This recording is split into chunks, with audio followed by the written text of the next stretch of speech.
Glória a Deus. Glória a Deus. Saúde por Deus na paz do Senhor Jesus, amém? Amém. Tomar seu assento, glorificando e adorando ao nosso Criador, ao nosso Deus. Para mim é um grande privilégio estar na casa do Pai, poder falar acerca daquilo que Ele tem colocado no meu coração, que eu possa transmitir a cada um nessa noite, em nome de Jesus, amém? Abra a vossa gentileza no Evangelho, segundo escreveu o Dr. Lucas, um texto bem conhecido da igreja, uma palavra bem pregada. Lucas capítulo 15, vamos ler somente o verso 11 e o 12. Aleluia. E também o 13 e o 14. Amém? Amém. Evangelho segundo escreveu o Dr. Lucas capítulo 15, a partir do verso 11. Todos encontraram? Quem não encontrou, acompanhe na show em nome de Jesus. Amém? E diz assim o texto. O título é A Parábola do Filho Pródigo. E disse Jesus: um certo homem tinha 2 filhos, e o mais moço dele disse ao pai: Pai, me dá-me parte da fazenda que me pertence.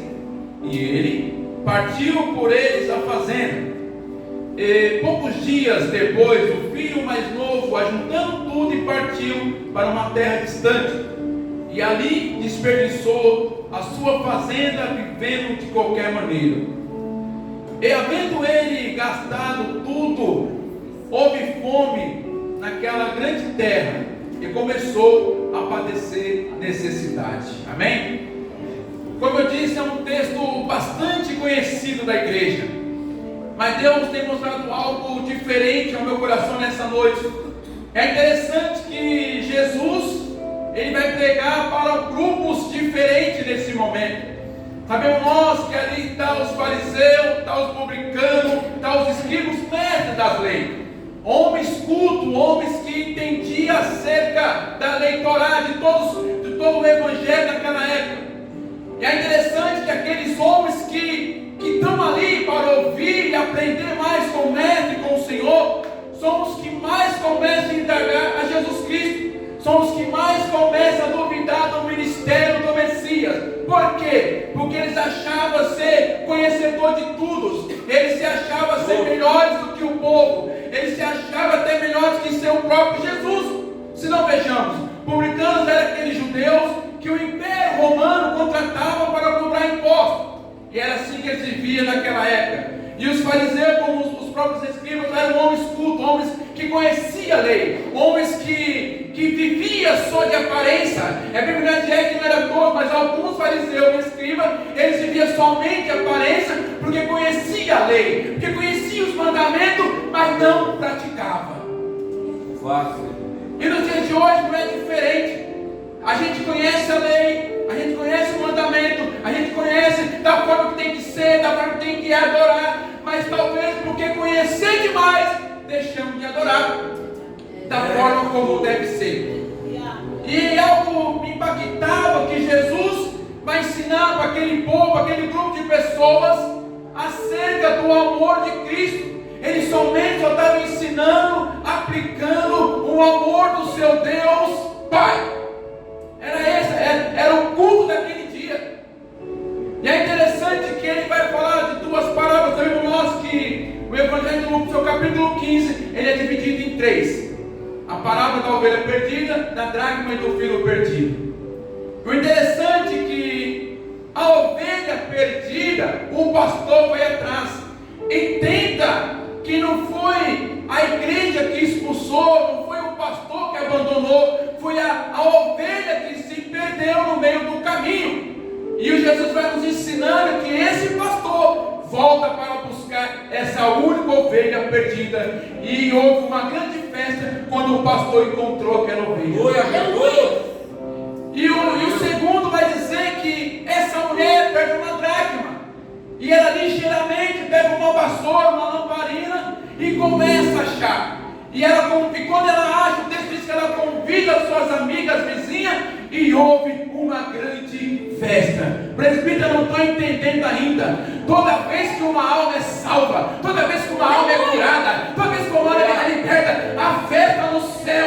Então tem que ter também festa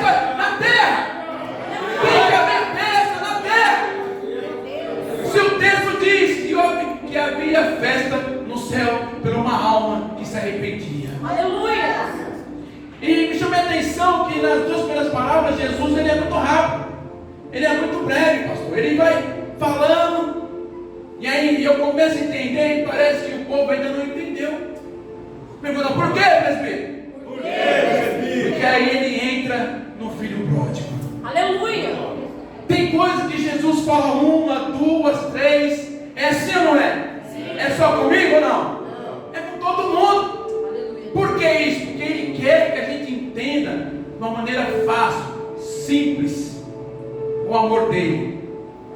E eu quero dizer que Ele vai falar a história desse filho, desse homem que tinha 2 filhos.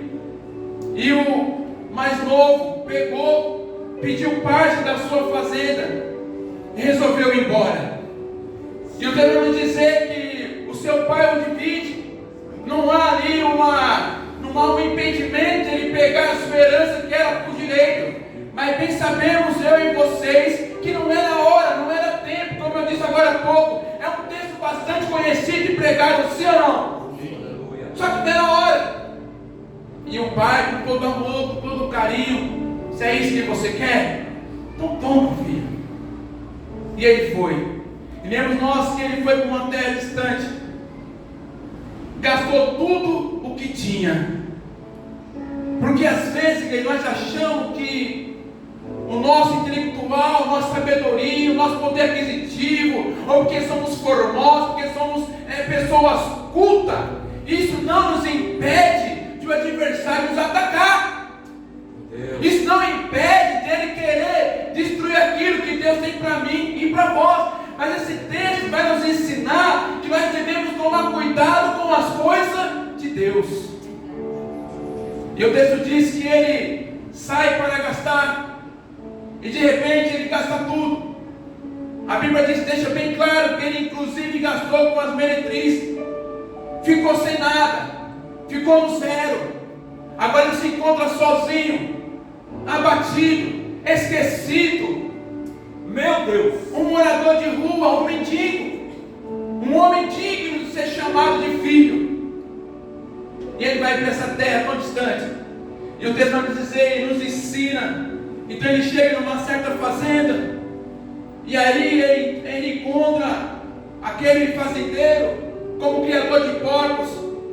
Mas o texto também vai nos ensinar que ele padecia de fome, sede, e ninguém dava nada. Por quê? Porque naquele momento a terra estava de uma grande seca, onde o povo estava padecendo de fome e sede. E às vezes a gente tem uma água, a gente tem um pão, a gente fala, Senhor, não tem nada. Olha para mim, Deus. O Senhor não está vendo essa dificuldade, essa situação, e eu não tenho nada. Nunca diga que você não tem nada, porque você tem tudo. Você tem um Pai, o Criador, o Salvador da sua vida. Para Ele nada é impossível. Nada é impossível para Ele. Só que essa decisão de sair para a rua, de ir embora para o mundo, não foi do Pai. A decisão que nós tomamos errada, não foi Deus que nos mandou, foi nossa. Só que aí vem uma grande consequência. E temos que acatar e falar, Senhor, eis-me aqui. E o texto diz que ninguém lhe dava nada. Ninguém dava nada para ele. Ele padecia. E aí ele foi, quem sabe ele foi, já não tinha mais roupa, todo sujo, maltrapilho, cheirando mal. E chamei a atenção que de repente ele se encontra ali naquele chiqueiro, e ele olha para o céu, olha para o lado, ele fala, Senhor, pequei contra o céu e pequei contra a terra. E no coração dele ardia uma palavra que ele dizia, Pai, quando eu chegar em casa, eu vou pedir perdão para o meu pai. Observa que o arrependimento vem dentro dele. Ali ele não tem um pastor, não tem um amigo, não tem um irmão, não tem um vizinho, não tem alguém, um psicólogo que pudesse conversar com ele e falar, filho, a direção é essa, o caminho é esse, você sabe o caminho da casa do pai, então vai. Não, mas ele estava sozinho. Ei, mas quando o arrependimento bate dentro de nós sabemos onde é a casa do pai. Não precisa de um empurrão amigo, não precisa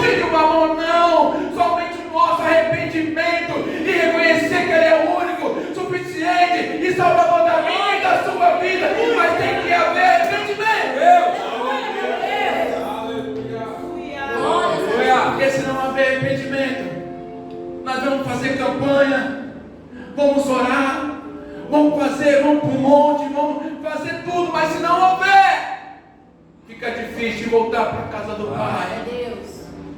E ele olha dentro dele e fala: Senhor, os empregados do meu pai comem do bom e do melhor. Igreja, pense, ele tinha do bom e do melhor. E bate arrependimento nele, e ele entende que ele cometeu um grande erro na sua vida, uma grande besteira na sua vida. Presbítero, não é o culto da vitória, aguarda. Aleluia. Para ver vitória tem que haver luta, para ver vitória tem guerra, e nas guerras, quem dá vitória na minha, na sua vida, é o nosso general, eu sou o Criador, o nosso Salvador. Glória a Jesus.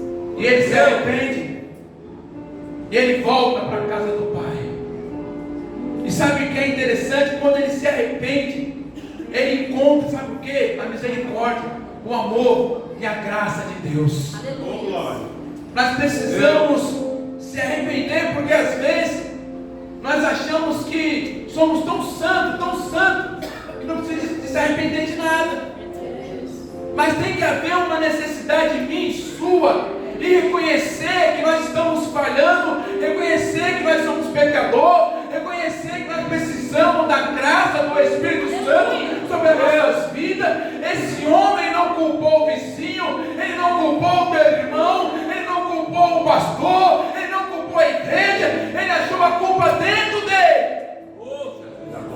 E nós temos dificuldade de falar: mas o meu irmão não veio visitar, meu pastor não veio, então eu também não fui. Só quem perde somos nós. Verdade, Deus.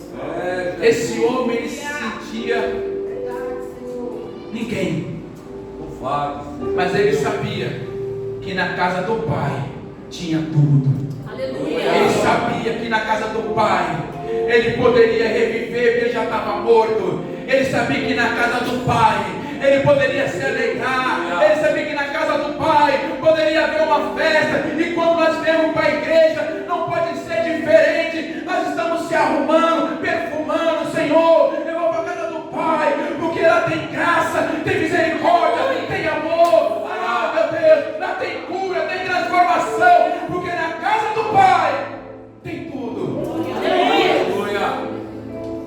E porque às vezes nós ficamos tão longe da casa do Pai, e porque às vezes nós deixamos a casa do Pai desarrumada, e porque às vezes deixamos de adorar aquele que nos formou, que nos criou. O porquê? E Deus falava fortemente isso comigo, porque às vezes falta arrependimento, porque nós pecamos todos os dias, sim ou não? Sim. Porque aquele que adora, a Bíblia diz que ele adora em espírito e em verdade. Aleluia. Ele está doente, está fraco, mas ele adora em espírito e em Aleluia, verdade. meu Deus. Ele está alegre, mas ele adora em espírito e em verdade. Tem dificuldade, mas ele adora em espírito e em verdade. O teu casamento não está bem, mas ele adora em espírito e em verdade. Ei, é necessário adorar em espírito e em verdade ao Criador. Se quisermos participar dessa festa linda, maravilhosa, se quisermos alcançar a tua graça. Aleluia, meu Deus.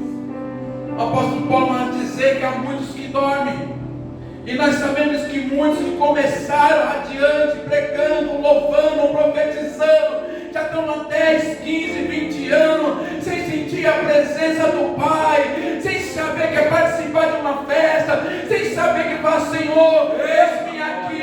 Se sente um bom, saber por quê? Porque às vezes faltou arrependimento, pedir perdão, aceitar perdão, falar: Senhor, perdoa meu irmão, perdoa minha irmã. Nós temos dificuldade na igreja, mas nós só pensamos nas coisas da terra, só pensamos nas coisas materiais e esquecemos das coisas do alto. É o que precisa. O que nos mantém de pé é o quê? É a graça, é a força de Deus. Jamais conseguiremos vencer o nosso adversário na força do nosso braço. Davi: eu não vou na força do meu braço, não, gigante. vou na força de Deus. Aleluia. Oh, aleluia. Eu vou na força do Criador. Glória. E é nessa força que a igreja tem que andar. Aleluia. É nessa força que a igreja tem que seguir, porque se quisermos a vitória, é necessário andar com o general. Aleluia, meu Deus. Só que tem uma coisa, ele manda o quê? Machado. Glória. Não adianta também não. O presbítero falou que ele vai dar, mas tem que se levantar, bater a poeira, falar, Senhor, hoje é culto, quinto da vitória, eu vou adorar. Eu não sei qual é o texto, qual é a palavra, mas eu vou adorar. Eu não sei qual é o pregador, mas eu vou adorar. Eu não sei qual vai ser o louvor, mas eu vou adorar. E adorar. Aí a gente escolhe o culto, a gente escolhe o pregador, a gente escolhe o dia, está chovendo, está frio. Não! É adorar. Aleluia. É adorar, se quisermos alcançar a graça. E é interessante que quando ele se arrepende, ele levanta, sacode a poeira e fala: vou para a casa do Pai, porque eu sei que lá eu vou ser recebido. Mas ele estava no coração dele que quando ele chegasse na casa do Pai, ele era digno de ser chamado de filho. Olha o pensamento desse homem. Mas ele se levanta, ele chega, e a Bíblia diz que o seu pai o reconhece de longe. Meu Deus, se tem uma pessoa que conhece a minha e a sua vida, não importa onde você esteja ou esteja, se é na boca do peixe, se é na caverna, se é nas montanhas, se tem alguém que conhece a minha e a sua vida de longe e de perto, esse alguém é nosso Deus. Eu amei. Ele não olha a aparência, ele não olha o cabelo, o perfume, o sapato, a roupa, ele olha o que tem dentro do teu coração, ele olha a tua alma, o teu espírito, se você verdadeiramente veio para adorar. Porque nós lemos aqui que os escribas, os publicanos, os fariseus, vieram para questionar, para confrontar Jesus. Mas Jesus começou a ensinar, a falar, e eles não tinham entendido ainda. O que ele está pregando aqui, falando, é do seu Pai, é do Pai, é do amor. Porque o inimigo, qual é a função dele? Matar, roubar e destruir. E quando nós erramos, pecamos, vem a acusação dizendo que nós não prestamos, não vale mais para mais nada. Para que você vai para o culto? Para que você vai adorar? A função dele é nos impedir. Mas há um grande Criador na minha sua vida. Filho, levanta e vai, filho. Levanta e vai, filha. Levanta e vai. Ah, presbítero, mas não tem alguém. Ele está falando: levanta e vai. Levanta e vai. Glória a Deus. Mas eu preciso de uma carona. Eu preciso de um WhatsApp, pastor, para me vir. Não. Você só precisa de ouvir a voz de Deus. Aleluia. E quando o povo se reúne, como no culto dessa noite, meu irmão, minha irmã, tem que ver somente adoração, tem que ouvir em verdade, presbítero. Mas você não pede, eu peço sim, porque aqui é o melhor lugar que devemos pedir, apresentar nossas causas, nossos problemas, a nossa dificuldade, a nossa enfermidade, porque nós sabemos que somente Ele pode sarar, que somente Ele pode curar, que somente Ele pode resolver a minha e a sua vida. Nós somos apenas um canal de bênção nas suas vidas. Quem crê que é dessa maneira? E quando ele chega, o pai reconhece, já abraça o filho com um beijo, olha o amor, e ele vai chegando: pai, eu não sou digno. É interessante que o pai não dá nem bola porque ele fala, nem se importa o que ele fala.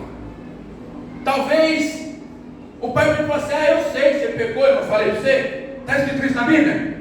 Não está. Mas nós temos essa mania, não tem? Sim ou não? Eu falei para você não ir, você foi, né? Olha o que aconteceu, você não ouviu. É assim ou não é que a gente fala?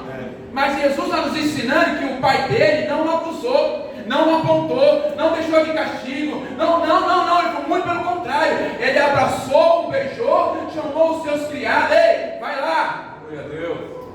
mata o melhor cordeiro que tem, vamos fazer aquele churrasco maravilhoso.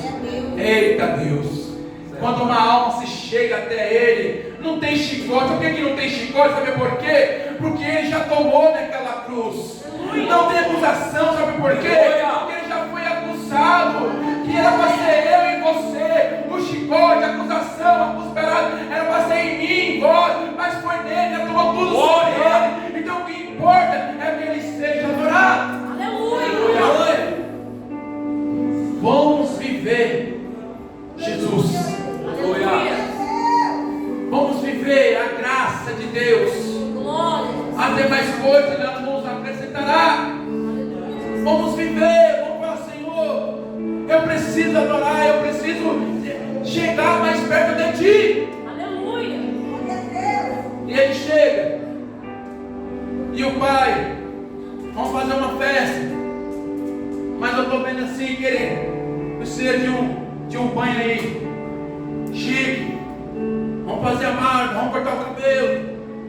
Pega um anel, põe uma sandália, troca a roupa. E ele vai. E sabe o que é interessante? Que quando ele está participando daquela grande festa, pastor, todo mundo se alegrando, porque o filho voltou a casa, se arrependeu. Aí quem entra em cena? O teu irmão. O irmão chega. O que está acontecendo aí? Que barulho é esse? Que cantoria é essa? Que festa é essa? Estou vendo todo mundo bebendo, comendo. O que está acontecendo aí? Aí alguém fala, é o teu irmão.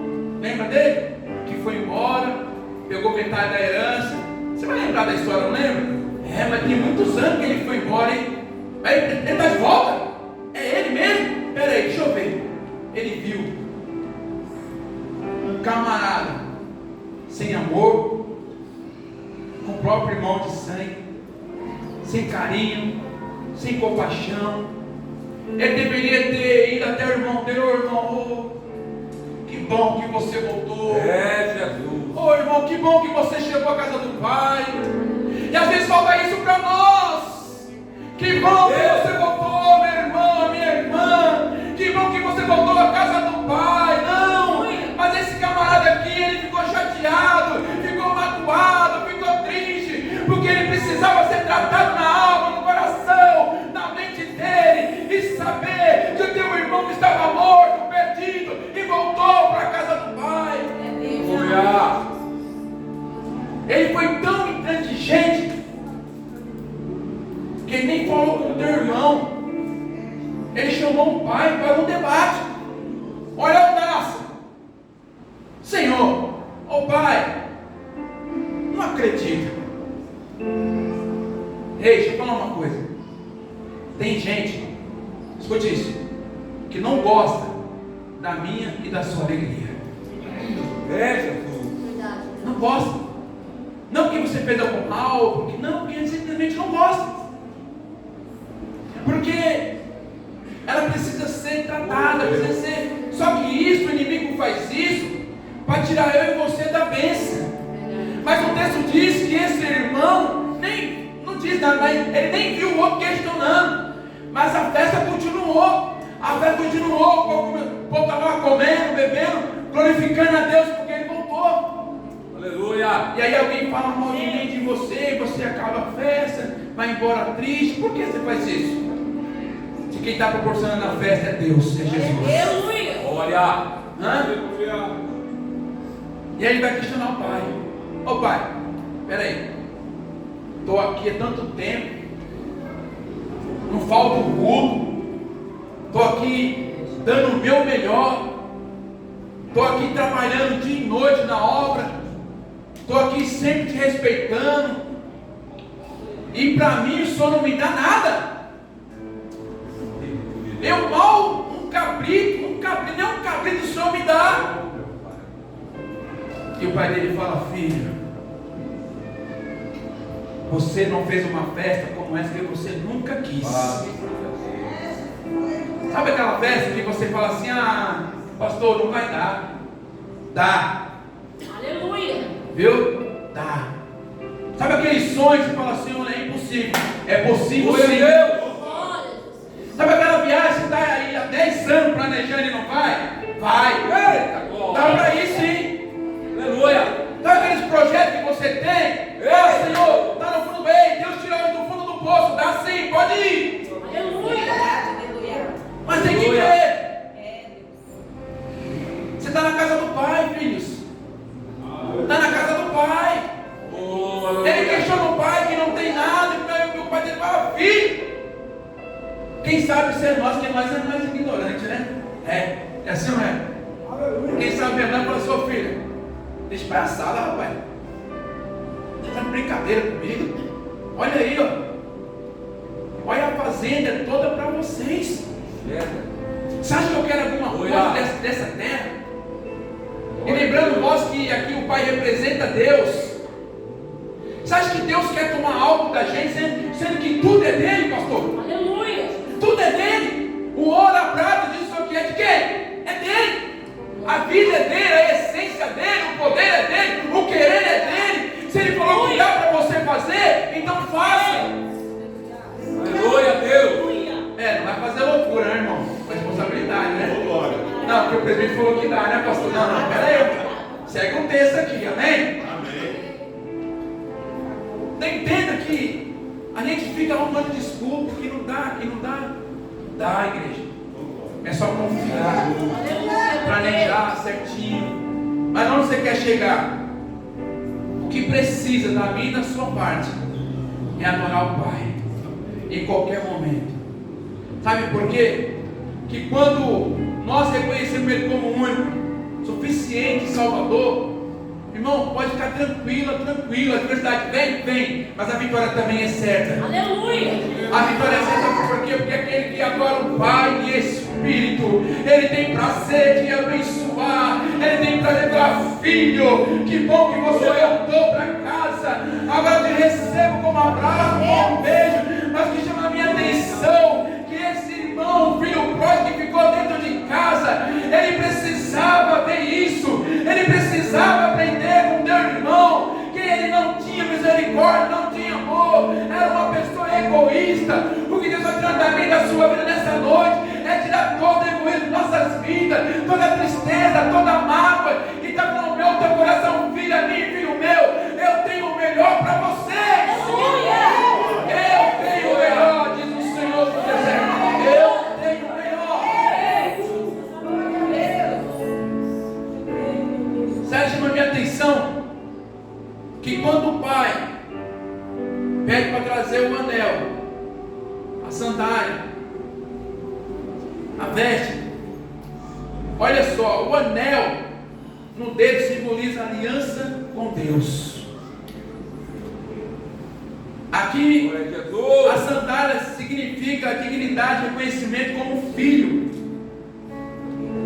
e as vestes significam uma veste espiritual. Ou seja, para todo filho pródigo, para todo aquele que adora, Deus não vai agir só uma coisa na sua vida, não, Ele vai agir em todas as áreas da sua vida. Sabe por quê? Porque aquele que adora o Pai e Espírito tem anel, aleluia, no dedo, uma aliança com Deus. Aquele que adora tem uma sandália nova nos teus pés. Porque a sandália, presbítero? Porque a sandália vai representar a luz dos teus pés, para que não tropece pelo caminho. E porque as vestes é um sinal de roupas novas, uma vida espiritual com Deus, e que nada e nem ninguém pode impedir o povo de Deus adorar, e que nada pode impedir a sua adoração a Deus. Ei, não se adora só no culto, não, se adora no trabalho, dentro de casa, na rua, no carro, aonde estiver, adore o Pai em espírito e em verdade. Glória a Deus. Só quem quer nessa noite o anel, se coloca de pé, as vestes, a sandália. Ei, adora o Pai nessa noite com as suas palmas em nome de Jesus, amém?